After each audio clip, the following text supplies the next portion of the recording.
It is now in order to consider Amendment 14, printed in Part B, House Report 114-326. For what purpose does the gentleman from Illinois seek recognition? Madam Speaker, I have an amendment at the desk. The clerk will designate the amendment. Amendment number 14, printed in Part B of House Report number 114-326, offered by Mr. Kinzinger of Illinois. Pursuant to House Resolution 512, the gentleman from Illinois, Mr. Kinzinger, and a member opposed, each will control 5 minutes. The chair recognizes the gentleman from Illinois. Well, thank you, Madam Speaker, and I'll use as much time as I may consume. The gentleman's recognized. I rise today to offer an amendment that would improve vehicle safety and ensure businesses have the necessary information to comply with Section 8 of the TREAD Act.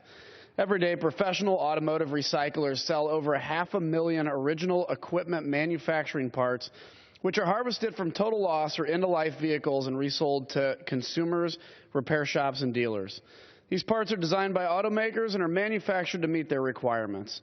Even when a vehicle may reach the end of its useful life, many parts have a greater lifespan and can be subsequently recycled, resold, and reused.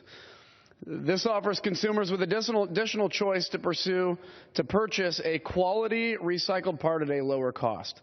In 2000, Congress enacted the TREAD Act to increase vehicle safety by prohibiting the resale of recycled auto parts that are subject to a recall and have not been remedied. Congress passed this legislation with the safety of the driving public in mind. However, the ability of professional automotive recyclers to identify and remove recalled parts from the supply chain is severely limited. Earlier this year, responded to a question for the record on this subject following a House Transportation and Infrastructure Committee hearing. He recommended that automotive manufacturers provide part number information in an efficient and easy-to-use format directly to recyclers and others who need the information to support auto safety. My amendment does just that and will ensure these businesses can identify such parts and remove them from their inventory. Our friends in the European Union have already implemented regulations requiring such a system that includes the VIN OE part numbers and OE naming of the parts. I know we have the technological capabilities to similarly improve vehicle safety, and I'm hoping that my colleagues will show their commitment to improving the recall process with an aye vote. Now's the time to pass this measure. With that, I reserve the balance of my time. The gentleman from Illinois reserves. For what purpose does the gentlewoman from Illinois seek recognition? I seek recognition to claim the time in opposition, though I'm not going to oppose the bill. Without objection, the gentlewoman's recognized.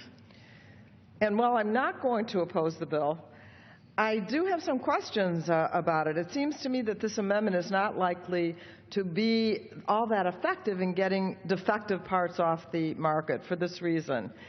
It only requires part suppliers and automakers to supply information when a recall is first ordered by the Secretary of Transportation.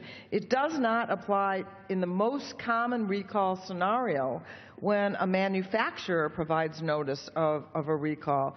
So NHTSA is going to be asked to expend valuable resources to set up a new system for auto part information, and that system, it seems to me, should at least be effective in getting defective parts off the market and off the roads in all circumstances of recalls. I'm going to leave it at that. Okay. Well, I appreciate my friend from Illinois' response. I'd be happy to work with her in the future on this. Okay. I yield back my time. The gentlewoman from Illinois yields back. The gentleman from Illinois. I yield back as well, Madam Speaker. The gentleman yields back. The question is on the amendment offered by the gentleman from Illinois. Those in favor say aye. Those opposed say no. In the opinion of the chair, the ayes have it. The amendment is agreed to.